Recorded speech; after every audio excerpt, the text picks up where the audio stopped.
The Timeline is a Blue Wire podcast.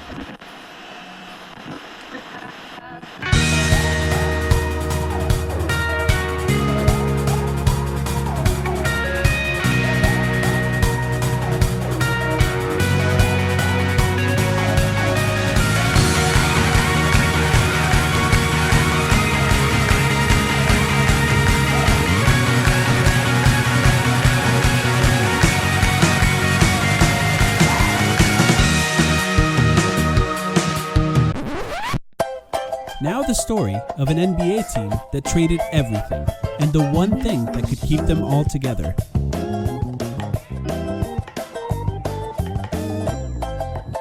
It's external development.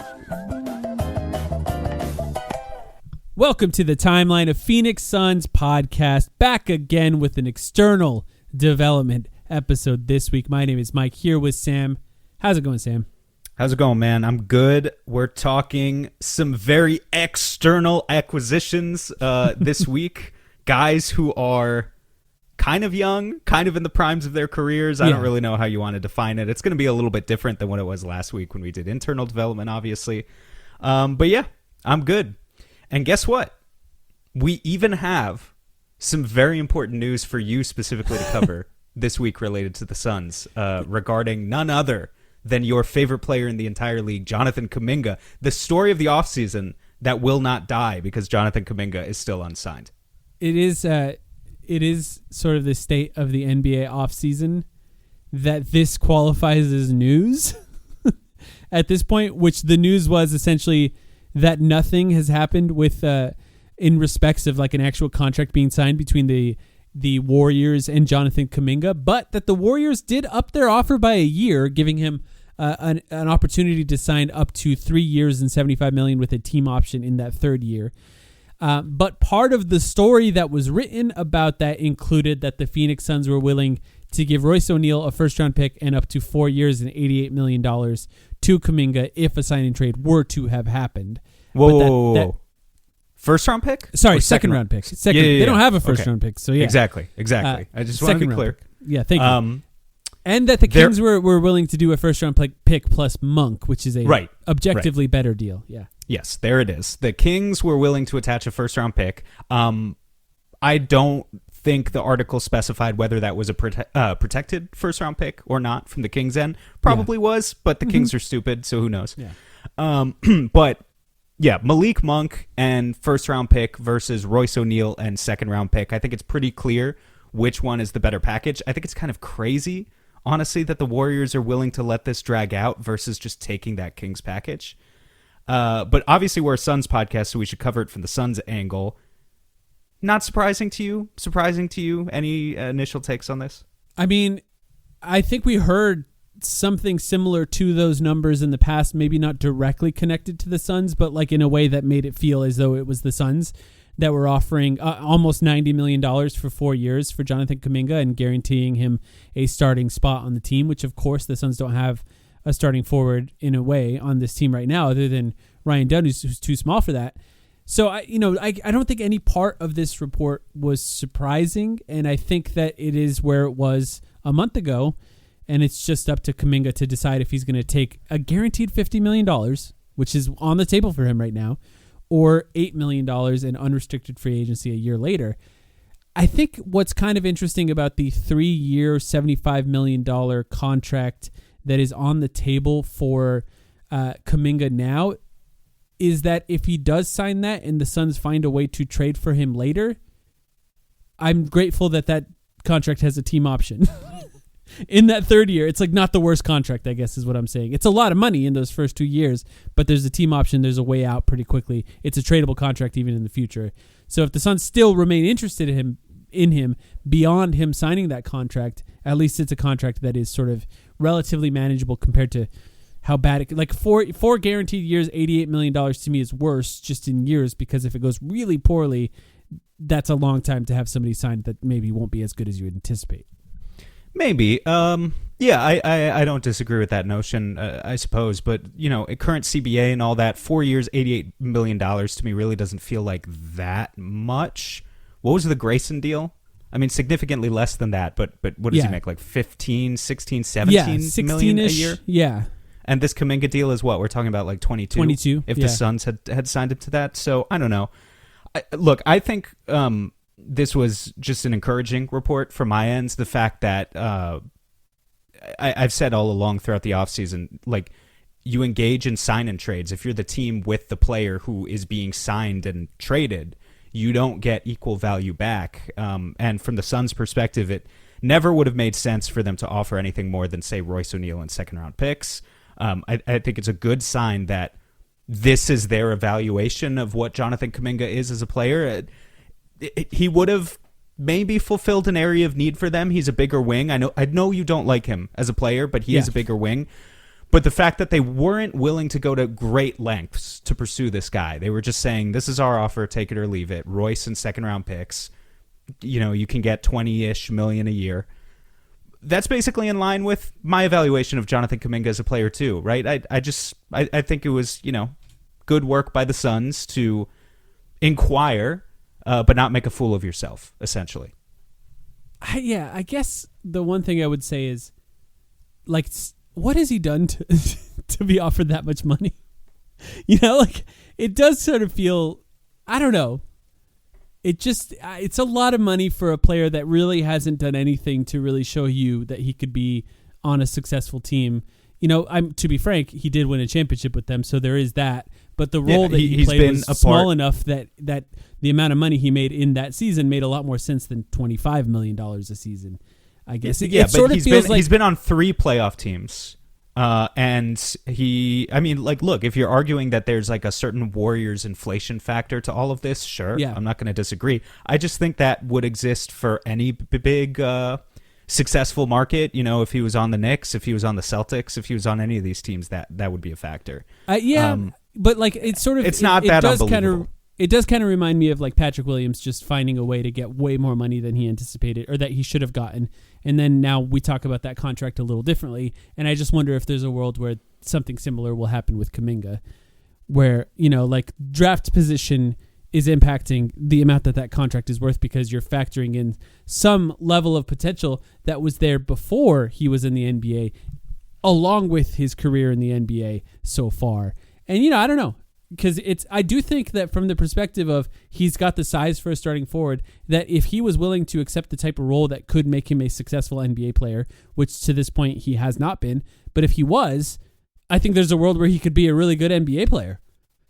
He has not said anything to make me feel like that's the type of thing that he wants to be in the NBA, which could benefit him in the long run. Well, and he hasn't approached... He hasn't approached this negotiation kind of with that mindset either. The fact that he's even considering turning his nose up at $25 million a year and taking a qualifying offer instead, given what he's proven or not proven at the NBA level, to your point, is insanity. Like it's absolute insanity. I do think it's a little disrespectful to compare him to Patrick Williams. He's more talented than Patrick Williams. He just is. He can score. Patrick Williams through 4 years has never been able to score basketball.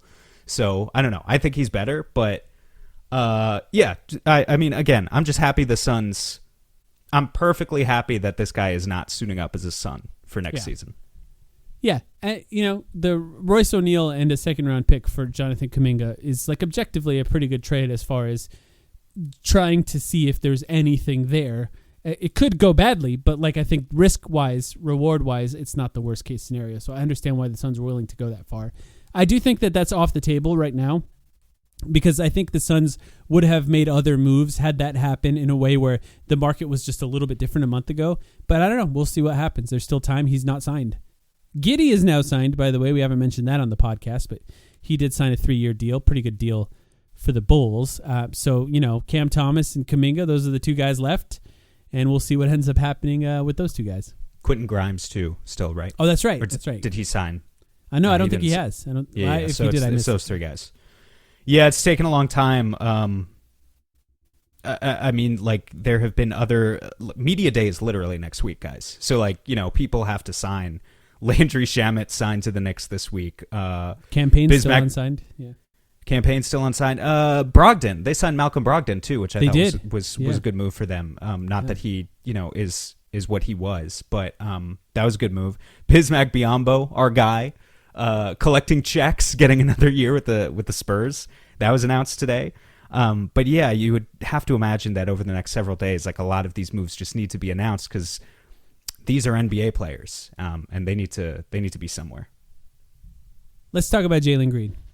We got 3 guys we're going to cover for external development. The 3 guys they traded for, essentially, Jalen Green, Dillon Brooks, Mark Williams, the 3 most important guys they traded for in the offseason so far. And yeah, we have a lot to talk about. So we do this very, very similarly to the internal development. The only thing that's different is we're not going off of how they played on the Suns last year. We're going to talk about how they played on their respective teams last year, and then how they could potentially look on the Suns going forward, and how they could potentially improve as well. So the same 3 questions: who they are, how they can improve, and how confident we are in those improvements going forward. Jalen Green, the youngest of these players by a little bit. Mark Williams still pretty young too. And I think the player that we've already in this offseason talked about the most, you think, right? You think that's right?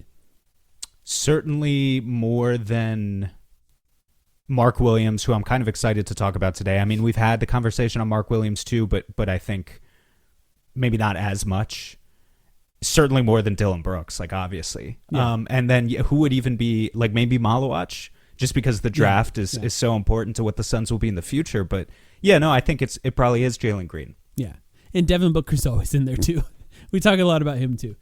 But yeah, 6'4", 178 pounds, 21 points, 4.6 rebounds, 3.4 assists is what he averaged last year. 42% from the field, 35% from 3, 81% from the free throw line, 54% true shooting.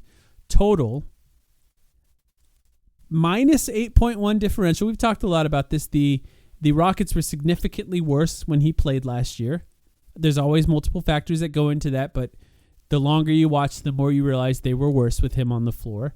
And there's really no stats that point in any other direction for that. Shot a lot of threes. He's a very willing three-point shooter. 45% from the right corner. I thought this was funny. 24% from the left corner. 73 corner shots, basically evenly split between both corners too.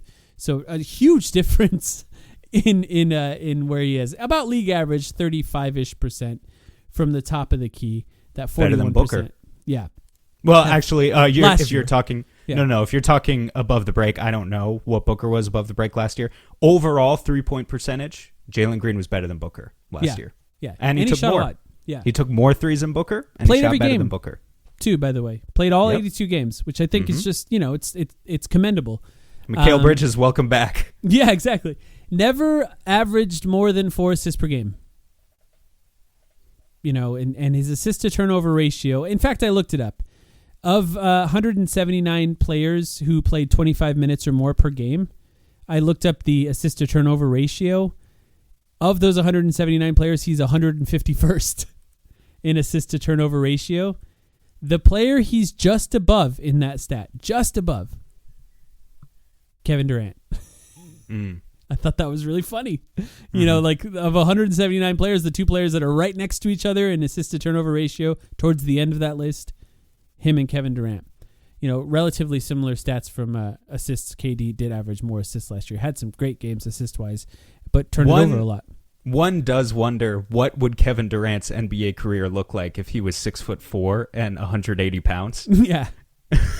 and couldn't just shoot over the top of any defender with a jab step. Yeah. Thrown in there somewhere. Maybe it would be something like Jalen Green, They're going to find this one. Anyway, what do you got? I don't even think that's denigrating. That's not necessarily. I don't think that's talking down on anyone. I just can't teach height. You can't teach it. Height goes a long way, man. Kevin Durant has height. He certainly has that. What kind of stats do you got for Jalen Green? You covered them. The first thing I kind of thought about with Jalen Green, this is not an advanced stat remotely. You said 178 pounds. That might have been his draft weight. According to the NBA's website last year. It's always not quite right, yeah. NBA.com last year had him in year 4 at 185. So he got up to 185, 7 pounds in 4 years. I just point that out because Jalen Green is small. And I think it's important to point out that he is like Tyus Jones was listed at 195 pounds last year, which, by the way, I don't believe that either. This is why the NBA's website is like funky sometimes with the data. I don't believe that Tyus Jones is 195 pounds. He is kind of wide, Tyus you think? Jones. Yeah, but he's I don't so think short, though. Yeah, he's very short, yeah. Anyway, and Tyus Jalen Jones, Green's really skinny. Super athletic, but he is really skinny. Very fast, very shifty, very skinny for an NBA player still. And I think that's quite relevant in terms of what the Suns have tried to do with everyone else on the roster around him. And maybe, this is the point I was going to make, a big reason why, you know, they got rid of Tyus Jones, who was small. They got rid of Monte Morris, who was small. And they haven't made a massive effort to replace those point guards in the depth chart, right? The other smallest guy who I think Jalen Green could conceivably share the court with this year is Con Gillespie. I'm sure those two guys will share the floor sometimes. Where Con Gillespie, like Tyus Jones, is also listed at 195 pounds, which is still bigger than Jalen Green's 185 pounds. But other than that, every guy that I think Jalen Green is going to share the floor with is pretty big. You know, it's either Devin Booker, who's like 220, Dillon Brooks, who's 225, Grayson Allen, who, again, like a joke, the NBA's website listed him at 200 going into last year. There's no way he's not like 215, 220 now. Still with looks his pretty shoulders. big. You asked to see a picture of his body. The Suns Twitter account posted one he the still next looks day. big. Looks pretty big still. He still looks big. Royce O'Neal can play shooting guard. You know, he's up there.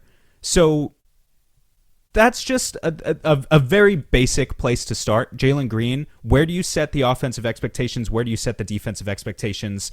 I think you have to consider where his body still is at this point. Like, is he still growing into it? Or is this just kind of what his body looks like? And he's just going to be an 185-pound NBA player for as long as he's in the NBA, in which case, as the Suns are trying to do, you need to insulate around him, and you need to try and have a really long front court, as I think they've really done a good job of addressing, and just like, you know, lots of long, rangy defenders, especially. Because as we know, with Jalen, I could go into them, but I feel like I almost don't have to at this point. Like, the defensive numbers for him have never been good. He's never gotten steals. He's never gotten blocks. He's not a point of attack defender. He's going to get bullied by guys with size. That's just kind of a given with Jalen, unfortunately. And I think our expectation of him on that end is just that he competes and just that he is focused.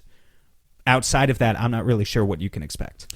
He's got to use some of that athleticism on defense, too. You can't slack off on this team if you're trying to be good. But that includes every player, too. You know, that's Devin Booker, too. Devin Booker just doesn't have the elite level athleticism that he has.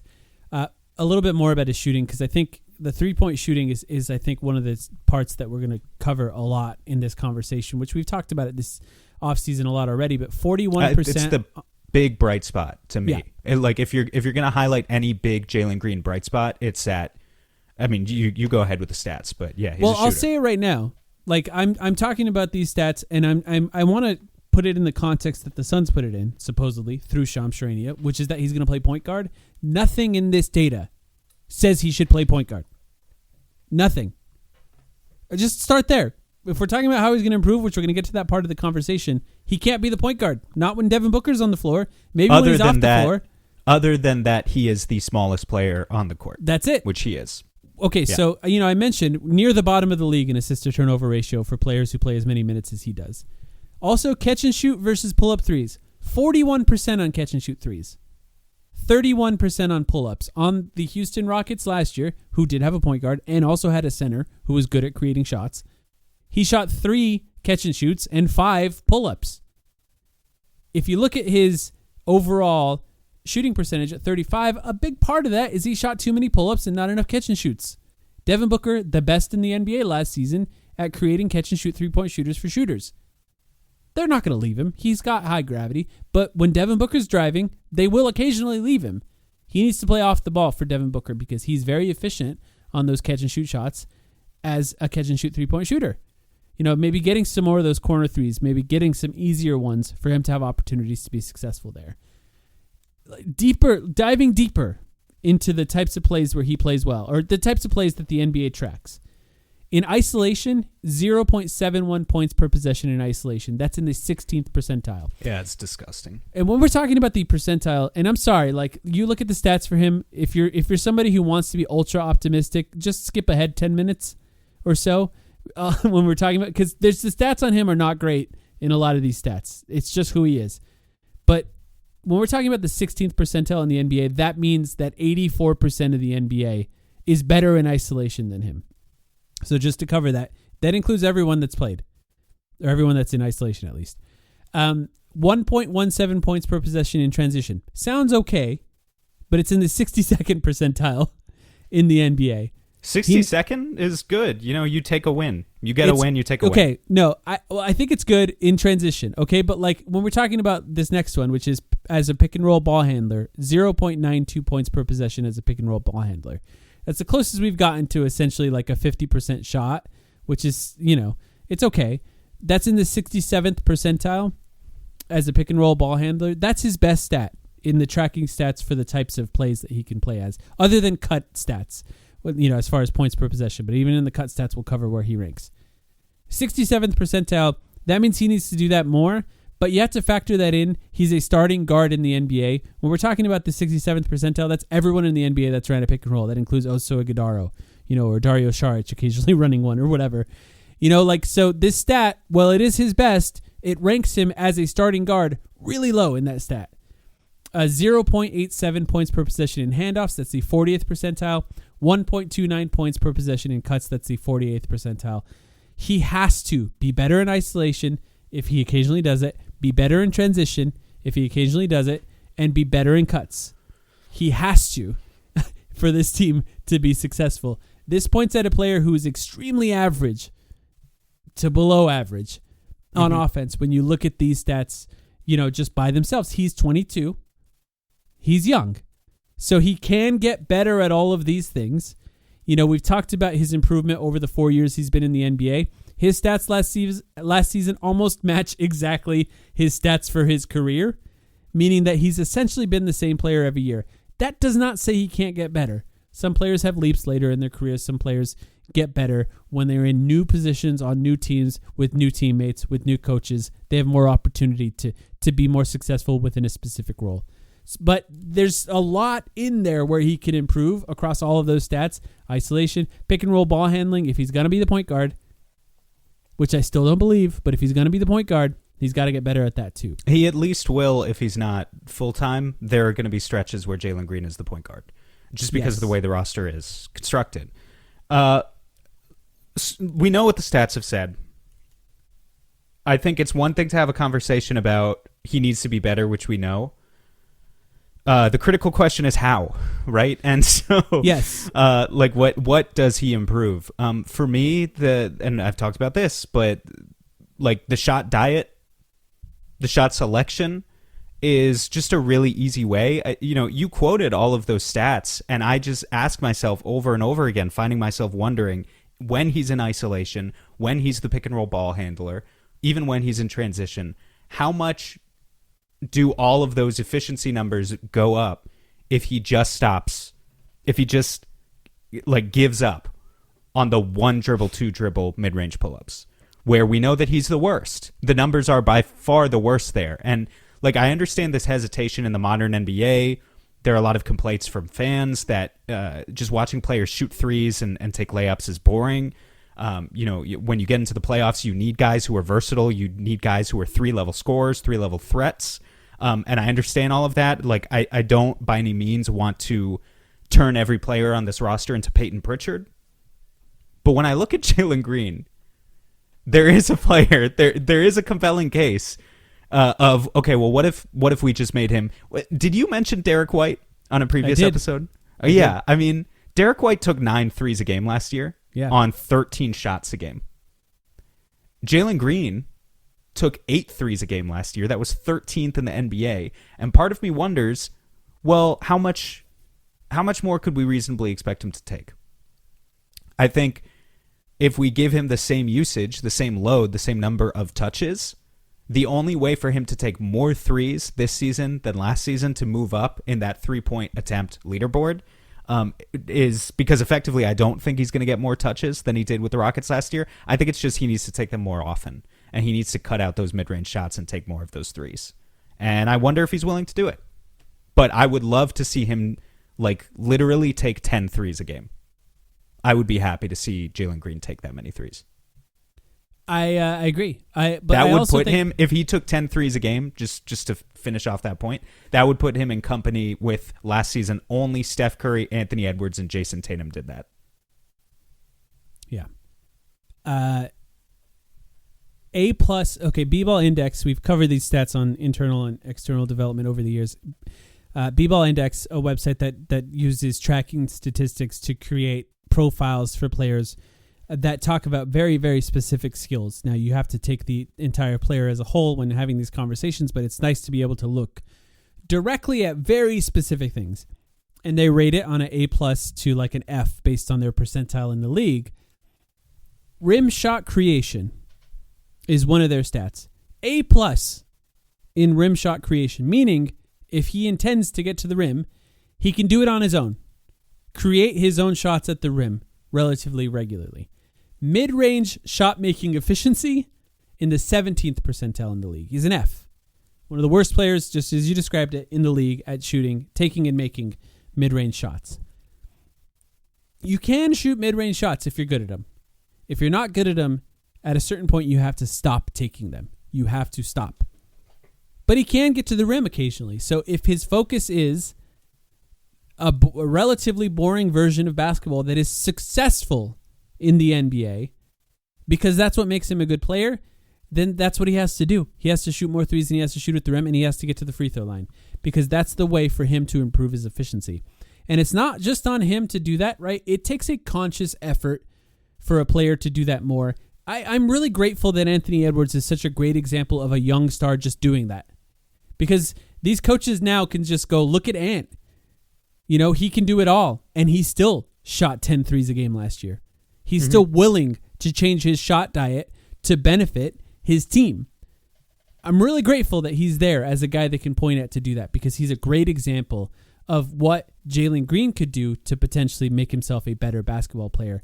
But he's also a good free throw shooter. In some ways, getting to the rim a lot and getting to the free throw line requires a level of recklessness that can hurt a team sometimes, but over time maybe has an overall benefit that could positively help the team. But, you know, this conversation is something we're going to talk about a lot with him. If he's not going to get better at mid-range shooting, significantly better, then he has to become a Morey ball player, shooting threes. Yeah. And, you know, playing off the ball for Devin Booker, too, because he just, you know, we haven't even talked about it much. He's just not good at making plays for other players right now. Well, but yeah, like playing off the ball with Devin Booker, that's the stuff I'm not worried about with Jalen Green. Like you said, he shoots 40+% on catch and shoot threes.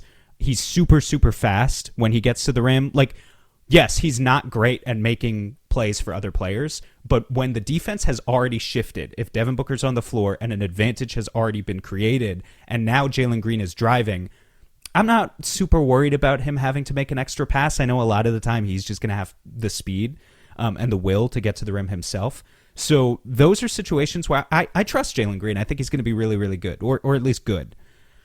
Creating for himself, he has largely been a disaster in the NBA through 4 years, and he just needs to be a lot better. Getting to the free throw line, he can do that. And Ant, by the way, you know, Ant is a great example to point at.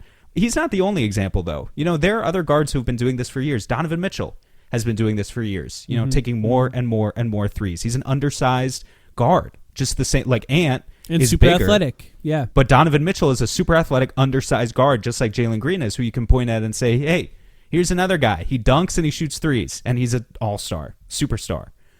Be like that guy. Devin Booker, ironically, is not a great example of this. Yeah, but he's also good at shooting mid-range shots. That's the difference, right? Exactly. And so these two guys, just because they share a backcourt together, they need to play to their specific strengths. Yeah. I mean, we all wish, you know, that Devin Booker would take more threes too, I think. But, like, you understand with Devin Booker that he has an innate talent and skill for mid-range shot making that, forget who Devin Booker is at 27. when Devin Booker was 22, the age that Jalen Green is now, when he was 4 years into his career, he was far, far, far more advanced as a mid-range shot maker than Jalen Green is now. So Jalen Green can still be really good. There are certain things that Devin Booker was just good at from year 1 or 2 that Jalen Green has not figured out, and let's just be entirely honest, is not going to figure out, or it's just very unlikely that he will. So yeah, I think it's less about Jalen Green. Like, I just think we're past the stage of his career where you want him to be good at everything, and you just want to simplify his game a little bit and take the things you do think he can be good at, and make sure that he owns those skills. Devin Booker, I also like to point out, just does a very good job at leveraging his mid-range shot to create shots for other players. It's just a classic point guard thing to be capable of doing that regularly. So it's just another reason to allow him to shoot those. Once again, like Devin Booker, I actually do have a stat here that I found a really cool stat today. I wish I could give credit to this guy on Twitter. I'll have to find the account. But he made a tool basically that you can pull up a player's shot chart and their shooting data based on the role of the defender that they're playing against, the effective field goal percentage against the type of defender. So basically, some of those types of defenders, each defender gets a tag, a category. Either they are point of attack, or they're a wing stopper, or they're different types of bigs. They have mobile bigs for switch bigs, or what do they call that? Anchor. They call them anchor bigs in this particular app. So what I did is, to have as big a sample size as possible, I pulled up the last 4 years of data, and I pulled up Jalen Green's numbers, obviously, but I also, to use as a comparison, wanted to pull up Devin Booker's last 4 years. And Devin Booker, in the last 4 years, very large sample size. This is effective field goal percentage, so it's a little bit different from true shooting, which I feel like we usually prefer to use in these circumstances. Yeah, effective field goal percentage. Yeah, exactly. Effective field goal percentage doesn't include free throws, like true shooting does, but that doesn't really matter for this exercise. Yeah, he's good free throws. Last 4 years, Devin Booker, 53% effective field goal percentage against point of attack defenders. 53%, that's good. 53% effective field goal percentage against wing stoppers. 54% effective field goal percentage against anchor bigs. Basically the same player against all three types. I don't know exactly. Well, I think what it is it's just like marking the closest defender for where each shot was on the floor. So for the anchor big, I think that could mean two things. It could mean he gets past the first defender and he's trying to finish at the rim over an anchor big, or it could also mean maybe he got a switch against a certain type of big and is isolating against them. But the point is, Devin Booker, exact same player against three vastly different types of defensive archetypes, and that is because he's a player of about median size in the NBA. He's really good at getting guys on his hip. He is capable of, he just has like absolutely incredible elite footwork. He understands how to score in a variety of ways, right? That's Devin Booker. Now, Jalen Green, over the last 4 years, his first 4 years in the NBA, against point of attack, small defenders, guys who might be feisty, but they're small, he's at 53% effective field goal percentage, the exact same percentage as Devin Booker. So we're starting off from a good place. When you put him on wing stoppers, that 53% falls to 49. When you put him on anchor bigs, that 49 falls to 45, which is at that point really bad. The more size that you put on Jalen Green, again, a 180-pound guy, one of the smaller guys in the NBA, the more he struggles, at least through the first 4 years of his career. He's fast. I think the faster you play, the more that he's going to benefit. But so far in his career, he doesn't have a counter move against size. Yeah, he really struggles. He needs to learn how to grift, Sam. Maybe. I don't know who on this team can teach him that. We could have had Chris Paul. We could have had him. Foul baiter. Yeah. But, I don't know. Like, I think if you can match up Jalen Green against small players, basically, he'll be fine, where he can use his shiftiness to his advantage. But yes, I think a little bit of extra muscle would really do him some good too, because it's just clear that there's a level of physicality that is overwhelming him still in the NBA to this point.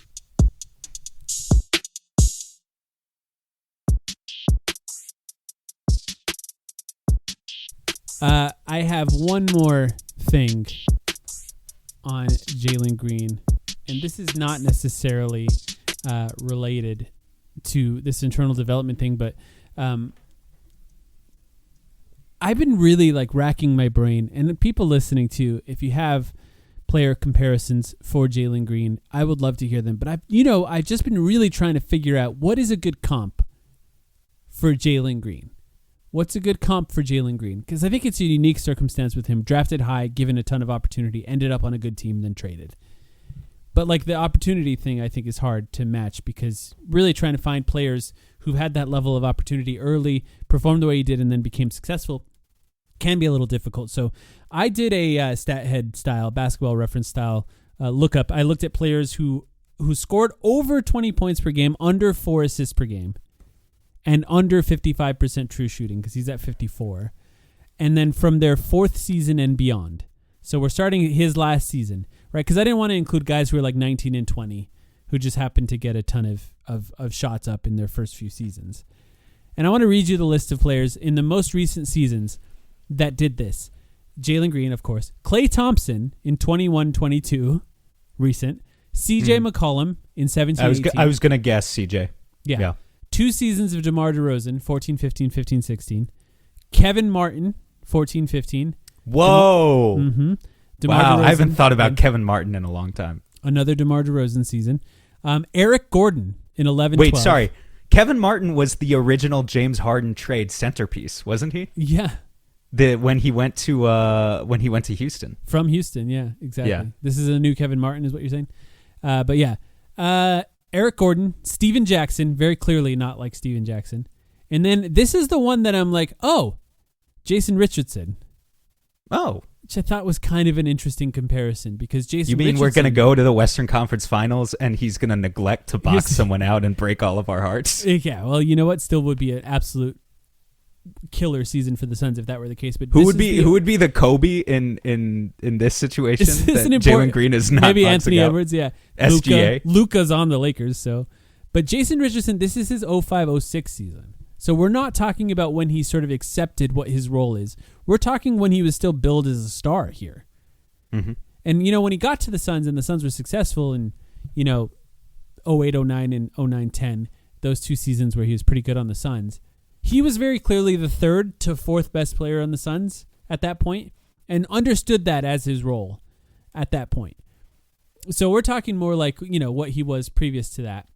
So, I which of those players do you think is a good comp, or if any, maybe there's not a good one for Jalen Green? Yeah, Jason Richardson's not bad. He's a little bit bigger than Jalen. I think CJ's a solid comp. Well, CJ's a mid-range killer though, and Jalen's not. But maybe CJ later in his career just started chucking threes too. Mm-hmm, he did. So it's tough, who else right? Who else did you say there? Jalen Green, Klay Thompson, CJ McCollum, DeMar DeRozan, Kevin Martin, Eric Gordon, and Jason Richardson.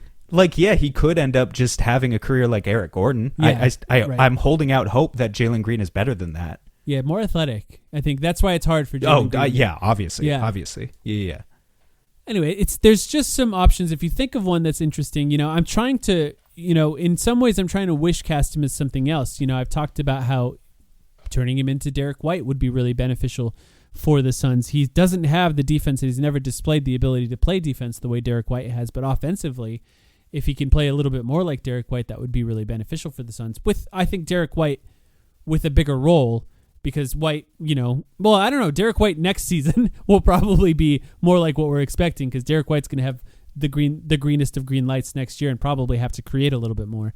Whereas when he was the 4th best player on a team, he could just shoot all he wanted.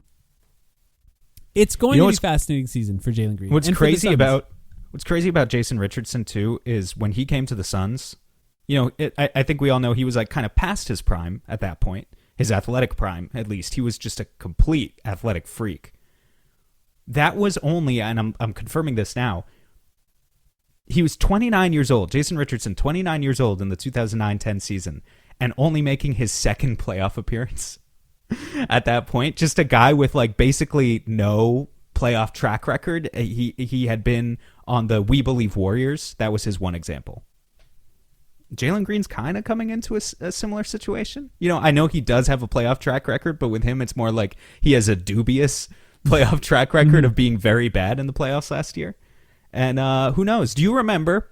And I know you do, because one of our very first episodes of this podcast was an in-depth look back at the 2009-10 Suns. Mm-hmm. the first series there, they beat Portland in 6. Mm-hmm. And Jason Richardson, dare I say, this might be like some sort of false history in my head. I don't know. Jason Richardson might have been the second best player in that series. He had the best game, I think, of any Suns He player. had a 40 something point game against Portland in the first round. I know everyone remembers that the Western Conference Finals and like, you know, not boxing out Ron Artest or whatever it was. But he had a killer first round against Portland. Yeah. I remember, for sure. 42 points. I'm looking it up. 42 points. Really, really good game. 8 for 12 from 3, 13 for 19. He had 42 points on 19 shots. That's crazy. In 16 games in this playoff run, Jason Richardson, as long as we're like, you know, continuing this comparison to the fullest extent, he averaged, I just think it's a really funny stat line. He averaged 20 points and 1 assist per game and shot 48% from 3 in this playoff run, which is kind of incredible. Yeah. Kind of incredible. I mean, you know, it's good. It's the advantage of playing with Steve Nash there, right? He didn't have to do any creation. Steve Nash just gave him open shots over and over and over again. But yeah, that was a fun season. Let's anything else? No, let's move on to Dillon Brooks. Yeah, let's talk about Dillon Brooks. Dillon Brooks, we've done very little talk about Dillon Brooks. I do feel like he's sort of a known quantity in the NBA. In a way, and I think that's why. But I do think last season was like his best season, you know, in a lot of ways. And you know, I'm curious if you agree. 29 years old, 6'6", 225 is what he's listed at on Basketball Reference. Last season, finished the season with 14 points, 3.7 rebounds, and 1.7 assists. Shot 43% from the field, 40% from 3. 82 from the free throw line, and a 55.5% true shooting, which was a career high for him. And a stat I've been bringing up with all these guys, minus 1.5 differential. So they were a little bit worse with him on the floor than off of the floor last season. What do you think about Dillon Brooks? Who is he to you? Who is Dillon Brooks? He is an instigator, as we know. He's an interesting defender, actually, I think, because he's not maybe similar to other types of players on this roster who we think are quite good defenders. Dillon Brooks doesn't like generate a lot of deflections and steals and blocks. Quite honestly, like he gets maybe a steal per 36 minutes, and you know he doesn't block a ton of shots. But I still think there is an element to Dillon Brooks that nobody doubts his defensive regimen. Because they understand the energy that he brings, the intensity that he brings, and also the versatility of the types of players he covers is really, really impressive. I pulled up, these are the 5 most common defensive matchups in total number of possessions for Dillon Brooks in the regular season last year. Okay, so I can't play a game with you because you know who it is, but just listen to these names.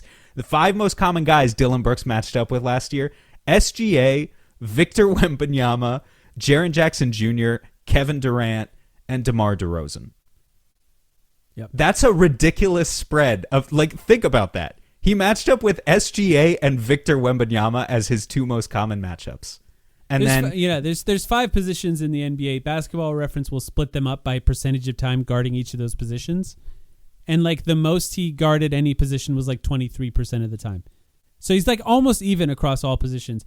But the most was shooting guards. The second most was power forwards. So like that's a big difference. He's all over the map. And like I don't think the stats are going to show that he's, you know, a first team all defense type, like he's locking everyone down constantly, like at any one position. I don't think he is that, but he has a versatility and the intensity about him that he's going to play 30 plus minutes a night. I think. Well, I don't know. I hope the offense comes together enough that he can play 30 plus minutes a night. As we get there, I'm pretty worried about Dillon Brooks' offense, but the defense is just so legit. Well, like to that point, the reason I said last year was his best year is that he was so good at shooting threes. He shot, just under 40%. It was like 39 point something. So basically a 40% 3-point shooter all year last year. Weirdly shot better, and this is good if this holds, shot better from the top of the key than from the corners. But to have a shooter that of his size that can shoot the top of the key threes, it's very Jay Crowder.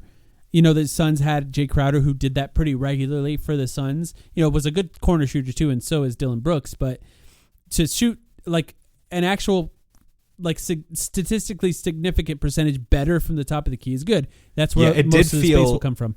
Going back to those Suns teams, right? It did, like the finals team, it did feel like Jay was the guy who was always in the slot on the wing. Yeah. And then like McHale would go to the corner because he was a better corner 3-point shooter at that point. Yep. And then if McHale, it's just funny how players work and their psychology works, right? Because I don't have the stats in front of me, but like if they changed positions and McHale would come up to the wing, he would shoot like, I don't know, 32%, but then he'd be a 50% 3-point shooter in the corner. Yeah. And Jay was just sort of the opposite. So yeah, you got to find guys who play off each other's strengths. I think there are a lot of really good corner 3-point shooters on this team. Dillon Brooks is maybe not one of them. He's maybe only an okay. I mean, and he's still pretty good from the corner, but like being the fact that he's a guy that doesn't have to be there is valuable, that you could put him at the top of the key because that's, you get more space from the top of the key than you do from the corners. So when somebody's good there, it's good. Cannot create for himself. And he thinks he can. I was about to say, I think the most infuriating thing about Dillon Brooks is not the fact that he can't create for himself. It's the fact that he still thinks he can. It's going to drive Suns fans nuts. 0.73 points per possession as a pick and roll ball handler. And I think for the Rockets, and I think the reason he was so well cast there, they had a lot of players who could create. Now, you have Jalen Green, I think, is like a primary ball handler. Şengün, one of the best centers at creating shots for himself and for others in the NBA. Probably second or third in assists per game as a center last year. Fred VanVleet, good at shot creation as well. Those are three guys he played with in the starting lineup. He's essentially last in of those guys as far as the need to create. I do worry for him that I don't know where he stands he might be third on the Suns in guys who can. In what? Ryan Dunn can't create. Mark Williams can't create. In the starting lineup, you have Devin Booker, Jalen Green. The next guy who needs to dribble, if it comes down to it, is going to be Dillon Brooks. And that's a little bit concerning. Yeah. I feel that. Yeah. In some ways you're talking about, Kuminga versus Ryan Dunn in that starting spot. That is what Kuminga could have done. He could have vaulted ahead of Dillon Brooks in that need to have the ball in your hands pecking order. Whereas right now, that's kind of where he is. Weirdly, he can kind of post up because he's big. Dillon Brooks, so like you can occasionally post him up. His post game is good. It's the only good 72nd percentile last year. It's the only good part of his offensive game outside of just shooting threes or whatever. He shot 55% at the rim. At the rim. Yeah. League average is 66. He shot 55. Yeah, it's kind of Royce O'Neal-esque there. Yeah. He doesn't have a floater. He doesn't have. He's taller, but he doesn't like dunk. I mean, he can dunk, but he doesn't like. Is he 6'6" though? Like I was like, I don't think he's. Nah, he's 6'6". He's 6'6" with shoes. Okay. He's like 6'4" and a half. Yeah. The point is, he can dunk. He's not posterizing anybody. And he's got to be wide have a floater. open to dunk. Yeah. And he doesn't have a mid-range shot. Yeah. This is the craziest part about this. So I wanted to pull up the pass-out drive statistics. Because I think this is a good stat to look at with guys. It's a good barometer of tunnel vision, basically. When you have point guards in this stat, the NBA's website tracks like the percent of drives that guys pass out on. Point guards are usually like closer to 50-50 in this stat because they're like more routinely looking for other players. If you're not a point guard, you don't need to be passing out 50% of the time. That's fine. But if you're a role player, you still want to see a guy probably passing out 30 to 40% of the time, right? Showing some indication that they're looking for other players on offense. And Dillon Brooks last year passed out on only 28% of his drives, in spite of the fact that, like I just said, he shot 55% at the rim. 28% on drives, passing out on 28% of his drives. That was the same rate as Giannis Antetokounmpo, with one notable difference being that Giannis Antetokounmpo is 7 feet tall with a 7'6" wingspan, and nobody can stop him at the rim. The best at self-creation at the rim in the NBA. Yeah. Yeah, Dillon Brooks thinks that he is Giannis when he has the ball in his hands because it's not going to anyone else. It is not. And I think that's a huge red flag, too, with just like guys who you want to play with, guys who you want to go to war with. If I'm Ryan Dunn, or if I'm Oso Ighodaro, maybe if I'm getting more minutes at like power forward this year, if Dillon Brooks is driving the ball, I'm just going to go and crash the glass because it's like he's not passing to me. And he doesn't drive much either, though. I mean, he did it a few times a game, I think. Yeah. So it's enough that it's a portion of your offense. And I think guys just, in terms of spacing, right, this is where it's important. Guys got to know where to stand. And at the end of the day, like, is Jordan Ott going to yell at Dillon Brooks to pass to his teammates? And is Dillon Brooks going to listen to Jordan Ott? That is something that I really wonder. And it's going to determine his ability to actually be a guy who you can lean on for, say, 35 minutes in close games, or a guy who you can lean on for 20 or 25 minutes instead. Yeah. But like, I do feel like we're shitting on him a little bit, and I actually think he's... No, I don't think so. I do think he's a player who's better. Good. He's better on a great team than he is on a bad team, and the Suns are sort of looking more like a bad team next year than a great team. So, that makes it a little bit tougher for maybe Suns fans at time will have less of an easy time appreciating what he brings to the Suns next year, because sometimes he will have to dribble, sometimes he will have to drive, and that's just not what he's good at. And in some ways, that's not his fault. It's just a miscast. But I do think that he still will have games where you really enjoy him. I do think you nailed his defense, though. And this is how B-Ball Index does it. A+ ISO defender, D- pickpocket rating. He's not going to get a ton of steals or blocks, but he is a good defender. B+ screen navigator, too. He is going to get around screens in the pick and roll. He is going to lock guys down occasionally as an ISO defender. He will poke the bear a little too much sometimes, famously, like he did against LeBron James and at times Devin Booker even. But he does guard multiple positions.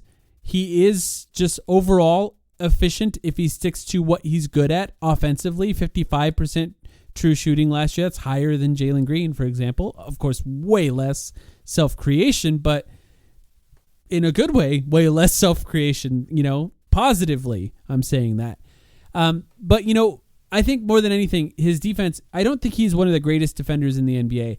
What makes him a good defender is that he doesn't take plays off defensively. And that's contagious. Also doesn't make a ton of mistakes. I think there's a real value in that he doesn't get into foul trouble that much these days. He used to. 6 straight seasons, Dillon Brooks has decreased his foul rate in a row. 6 straite seasons. I think reputation helping him there too, I bet. I was literally just about to say, I think that might be a reputation thing as he gets deeper and deeper into his career. But when you're a guy who's like Dillon Brooks, he's up in players' faces. He's pressuring them as a point of attack defender. For him to be at a point where, he only averages like 3 fouls per 36 minutes or whatever it is now, that's a huge deal. Because I'll tell you right now, Ryan Dunn does not have that reputation. If you put Ryan Dunn up in someone's face on the perimeter, and try and play him more than 20 minutes, he's going to foul out right now. Mm-hmm. But Dillon Brooks is not. And so, maybe he's not going to get 3 steals a game either, but he pressures without making mistakes and without fouling, and that's huge. That brings a level of poise and a certain floor to your defense that they absolutely need. With Dillon Brooks, he's 29. If we get 14 points per game from Dillon Brooks, along with 55% true shooting percentage and the defense that he comes with, that's a huge victory for the Suns. That's what he did last season. I think for him, usually with these internal, external development, we're talking about ways they can improve on the team. Dillon Brooks is a role player. If he plays that role, the role he played really well last year on the Suns, that's a huge victory for the Suns. I really think that. I'm not asking him to be better than he was last year. If he can be as good as he was last year, which when you're 29, that's good. That's consistency. That's the veteran thing that you can bring to a team. That's really great for him. So for me, I'm just hoping he can do what he did last year, and I hope he can be consistent with that.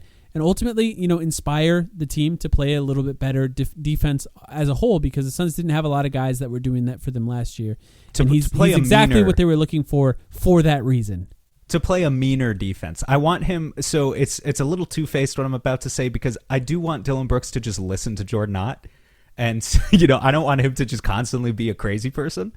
But I want him on defense to make guys like Ryan Dunn and Oso, who I think are talented and smart defenders, but maybe not always mean. And I hope that Dillon Brooks can actually give them an edge. I want Dillon Brooks to make Grayson Allen a villain again. Because I talk about this all the time. We were sold a false bill of goods with Grayson Allen. Everyone was like, this guy's evil. And then he comes to the Suns. He plays the most straight edge brand of basketball. Citizen. Yes. He's just a complete Mormon basketball player. And I'm tired of it. Grayson Allen, I want you making highlight reels that go viral again where you get death threats. I want people to be so angry at you. And I think that starts with Dillon Brooks' influence. You're saying Grayson Allen plays basketball in missionary position? Oh, my God. All right. Mark Williams. Wait. No, yeah, we can move on. Wait, I think that's it. Let's see. With Dillon Brooks, is there anything else that I want to cover with Dillon Brooks? Defensively, yes, he has to be someone that inspires the team to play tougher, meaner defense. Offensively, I just want him to be consistent in his role. Oh, rebounding. That's the last thing I was going to say. In some ways, he's going to be power forward on this team because he's going to be guarding power forwards quite a bit. 3.7 rebounds is a little bit tough for what he's going to do next year. We need Ryan Dunn to be a better rebounder. We need Dillon Brooks to be a better rebounder. Like, I'm not asking for a lot here, but honestly, if I feel he like can get that up like 1 rebound a game, that would be really helpful. Feel for like the Suns. This is exactly what we said about Jay Crowder too, right? Like, yeah. I feel like the two situations are very comparable. Yeah. So yeah, 1 more rebound a game, Dillon Brooks. Either way, like overall, and I think we've said it a little bit with him, but people don't listen to every offseason episode. Overall, I'm excited for Dillon Brooks to be on the team, to have a guy like him to root for. So looking forward to that next year.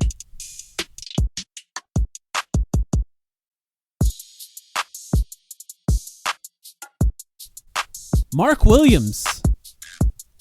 We talked about Mark Williams. We had a guest on the podcast that covered the Hornets last year join us to talk about Mark Williams. But what's your NBA comp for Mark Williams? It's a good. I think Nick Richards. No, I'm just kidding. We compared. Yusuf Nurkic is mine personally. No, because we compared Jalen Green to Jason Richardson. I just want to know: is there a 2000s version of what Mark Williams is? That's really interesting. I think. And Mark is it Williams prime Dwight Howard? Yeah, hopefully. Because I think there's not based on the stats, but yeah. I think there's a case, not a real case, not a real serious case, but like the things that Mark Williams does in flashes at his absolute best, there is a small part of me that is like, welcome back, prime Dwight Howard. Right. We're gonna stand Van Gundy this operation. We're gonna go 4 out around you, and you're gonna give us 20 and 10. I'm not really being serious about that. And obviously with Mark Williams, we all know, number one, it starts with health. Can you even get 50 or 60 games out of this guy this year? That would be huge because he's never done it before. 23 years old. There's a lot to his game. Yeah. 7 foot, 241 pounds. Bigger than that, I think, now. And even 7 feet. I think he's taller than 7 feet, probably. 15 points per game last season, 10 rebounds, one of the best rebounders in the NBA, which we could talk about. 2.5 assists, which is not nothing for a center last year on a bad team per game. 44 games played, an important stat for him. Shot 60% from the field, basically only at the rim. Like you look at his stats and you look at his efficiency and stuff like that. He shoots at the rim. Couple mid-range here and there. Very rarely did he shoot outside of shots at the rim last year. Like whether or not the Suns can find a way to, change that remains to be seen. Even Nick Richards had a little bit of a Jimbo on the Suns for a while there at the end of the season. Once the games stopped mattering, he was allowed to shoot mid-range shots. But, maybe they can find a way to extend his range a little bit. 71% at the rim is what he shot. So you're looking at his overall stats, shot 61% from the field. You can kind of factor in what he shot outside of that, but 71% at the rim. Insanely tall, insanely long arms, pogo stick athleticism, rim lob threat, and a guy who can also catch the ball at the rim and go up and dunk it. It doesn't have to be only lobs like Bismack Biyombo. He can also get it at the rim with a smaller guy on him and shoot up and over him. Very occasional post-up player. And the stats for his post-ups, not terrible, not great either. You're not going to run an offense through his post-ups. But with the shot clock winding down, you can trust him to occasionally make a hook shot at the rim. Offensively, he is what he is right now. Like, whether or not the Suns believe he can be more than that, I think they do. He's only played like 120 games in his career. It's not like we have a ton of evidence of what he is in the NBA. 106 games, looking it up now. it's not like we have a ton of evidence of what he can be in the NBA. I think they clearly believe he can be more. Do you have anything else on his offense? Because obviously we're going to talk about his defense too. Yeah, sure, I do. Look, I think with Mark Williams, if you're trying to talk yourself into it, and trying to see what I think the Suns saw, they said to themselves, we've been running this offense next to Devin Booker for however many years, like all through the Chris Paul era, all through the Kevin Durant era, where the team just doesn't get to the rim enough. We continue to have Devin Booker, who takes a lot of mid-range shots. Now we have Jalen Green, who's an undersized player. We need shots at the rim. In comes Mark Williams, who was 99th percentile last year in rim volume per possession. 99th percentile. A player who, he's not creating for himself all the time on a lot of those, okay? But he had 109 dunks in half of a season last year, which was more than Mason Plumlee and Yusuf Nurkic had combined for the Suns in a full season. He scored 1.6 points per possession in transition. 99th percentile again. A guy who, if he's healthy, if he is running the floor, he is going to catch the ball, he is going to dunk the ball. If they're going to hard foul him so that he can't dunk the ball, he will go to the free throw line where he makes 80% of his free throws. This is not, I made the Dwight Howard comparison before, but this is not Dwight Howard, who shot 50% as a free throw shooter. Mark Williams actually makes his free throws. So very, very athletically gifted player who also has some skill to his game and significantly levels up what the Suns are able to do from a finishing perspective. They just have not had a finisher even remotely close to as talented as Mark Williams since DeAndre Ayton. I know that wasn't that long ago, but the number of centers the Suns have had in the entire history of the franchise who are as good at finishing as Mark Williams, you could count on one hand easily. It's not that many guys. It's DeAndre Ayton, and outside of him, I don't even right. Amari, Amari is better. But, yeah, if we're counting Amari as a center, then which I guess we should, then yeah, sure, it's Amari. It's Amari and Ayton. I honestly don't know who else it is. Just as an offensive finishing talent, Mark Williams is that good. He's as good as they've ever had, and he needs to stay on the court. Yeah, and the Suns need to find ways to get him the ball, and I think they will, because I think he will be, a typical screen roll type player, and I think he can be pretty effective at that. The stats for him: 1.09 points per possession as a roll man in pick and roll, which is not great, to be honest, but it's not terrible either. It's, overall, if you do that 100 times a game, you're going to have a pretty good offense, but it's not exactly something you want that to be better. But I also think he can be a pretty good player in the dunker spot, and I think the Suns will play around with that a little bit more next year, whether that be Ryan Dunn setting screens or occasionally Oso Ighodaro in there, or even maybe potentially they finally use some guard-to-guard screen actions.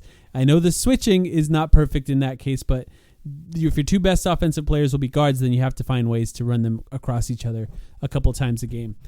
I think that his timing and his ability to catch the ball is going to be really important in the dunker spot as well. He's got to move into the right position at the exact right time, and he's got to catch the ball on lobs, and then, of course, especially lobs that this team is going to send because they're not going to be great. If Devin Booker is your best lob passer, he's no Chris Paul. We'll just put it that way. And, Jalen Green's not going to be better. Colin Gillespie might be, though. We didn't see a lot of that last year, but he did play with Yusuf Nurkic and Mason Plumlee last year, so it could be different with somebody like Mark Williams. Defensively, though, he's just not... The stats are so confusingly bad in his defense that it's hard to envision why. And it's one of those things where the first thing I think of, and I'm curious if this is the same for you, is, it was the Charlotte Hornets. Yeah, it is. I would just wanted to ask you this question, from a broad 10,000 feet high perspective. Whose defense are you more concerned about, Jalen Green or Mark Williams? Well, because I think it's two quite different cases. It's a really good question. You have reason to wonder about both guys, but Jalen. First of all, I think when things go wrong with a big always has more of a defensive impact than a guard. So you'd rather have a bad defensive guard than a bad defensive big. That much is definitely true. But with Jalen, it's he was on a really good defensive team and he still struggled, which to me is way more of a red flag than Mark Williams, who had to play for the Charlotte Hornets. And yeah, that is something that I think about a lot, and I don't necessarily, hold against him. We talked about the stat for Dillon Brooks in guarding shooting guards and then guarding power forwards. Like 23% of the time, that's the most. Something like that. 20-something% of the time, he was guarding a single position, and then it goes down from there. Often that's split pretty dramatically. Jalen Green guarded shooting guards 37% of the time. That's really high for a player. When I look at these stats all the time, so context-wise, that's really high. I'm not sure Jalen Green could do much else. Shooting guards and point guards. If he's going to be guarding point guards, the combination of Mark Williams and Jalen Green guarding point guards, center, pick and rolls is actually a scary thought based on the defensive numbers that we're seeing from them so far. Because, where Mark Williams is okay, he doesn't get a ton of blocks. He doesn't have great rim protection numbers. Rim deterrence, if we talked about that stat, is pretty high, but that's like, inconsequential, to a overall team defense. His screener mobile defense, so guarding the guys who screen, mobile defense type is okay, but his help defense it's all just kind of a little scary.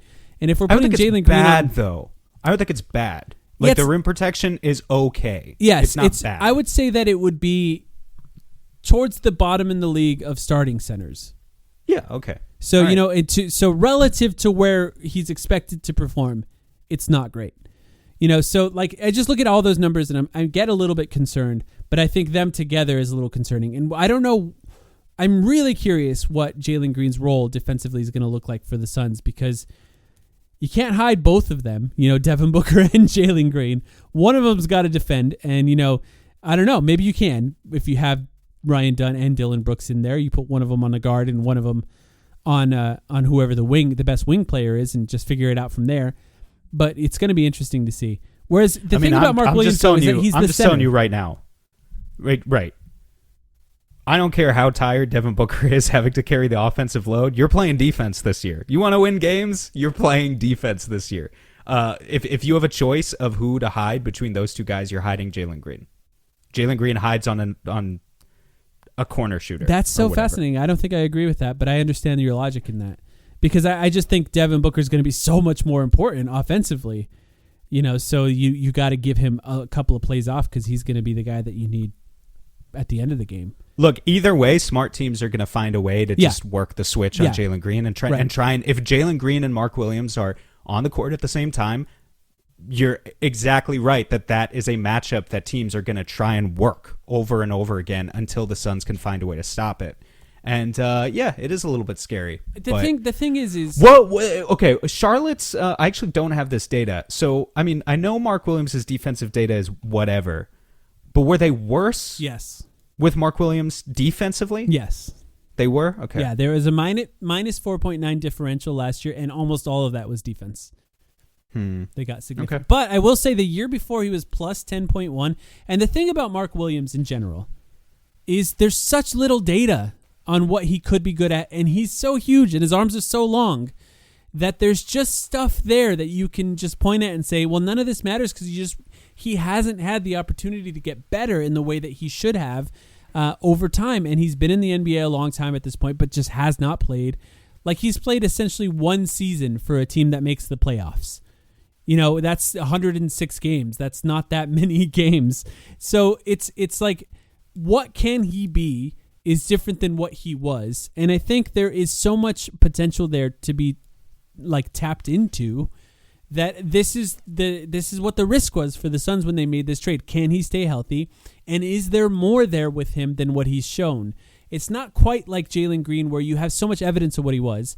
It's more like you have not a ton of evidence, but you have a ton of potential, and what can you get out of that? So in a way, like I don't know quite how confident to feel about Mark Williams, but I do think that there's something there. And if the Suns can find a way to tap into it, and, more than anything else, as boring as it is to say, he needs to stay healthy. But if those two things happen, there could be a really interesting player there. And even beyond all that, he's just going to be a better center than the Suns had last year. Like, I think when he plays, he's just going to be better. Yes. So like that's already kind of cool. Far better.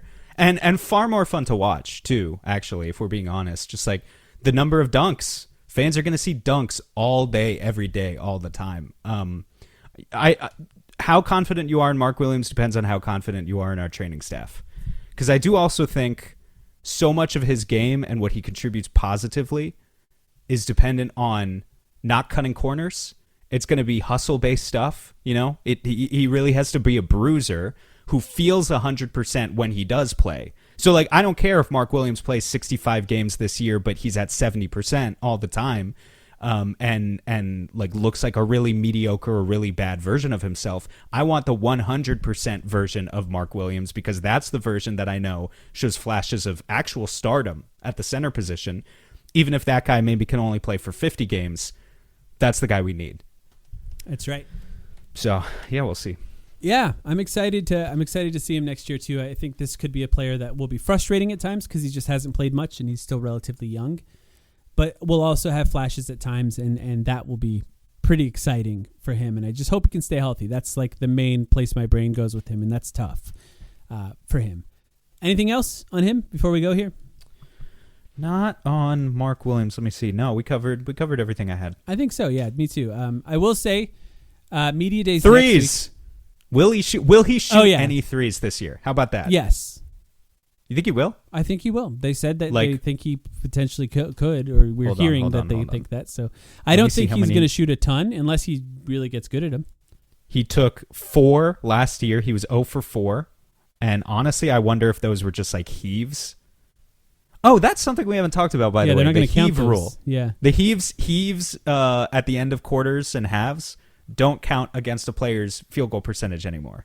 Yeah. Which I'm fine with it. It's fine. I know Zach Lowe ranted about it, and he's right. That was cute and whatever, and he's right. But yeah, I don't care. And his point for those who missed it was that we should be shaming the players that were scared to mess up their field goal percentage. But that's how it's the fault of people like us as much as it is the players for not wanting to do it because we quote efficiency stats constantly. So I'm not going to get mad at anyone.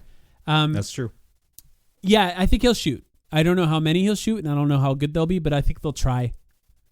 He shoots free throws well, so I don't know. Sometimes that translates, sometimes it doesn't. So it'd be nice if it did in his case. Well, if Mark Williams played like a real season of let's say 60 games, how many 3-point attempts do you think he's taking?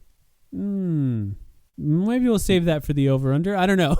Okay, yeah. I don't know yet. I don't know if I'll do that one. Yeah. Okay. I'll just say right now 30. Okay. One every 2 games. Pretty conservative. Yeah. Pretty, down on his ability to actually do it this year. It's, I do feel like there needs to be one season where you get your confidence a little bit, and then you start launking. You can even look at Brooke, Channing Frye. Unless you're Brooke Lopez with that one season. Yeah, but he shot a ton of mid-range shots. Hold on, I got to pull it up. Brooke Lopez went from 14 attempts in 20, and this is crazy, guys. In NBA history, this was on the same team. He was on the Brooklyn Nets still, and one year he was just like, "Yep, I'm that guy now." He went from 14 3-point attempts in 2016 to 387 in 2017. Channing Frye-esque bump there. Ridiculous. Yeah, that is crazy. And then just said, "Okay, I'm playing 10 more years now. I figured it out." All right, this feed.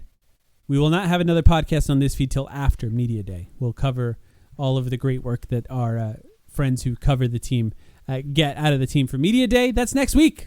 You're getting close. We're getting close to the season starting. They'll be in training camp before we know it.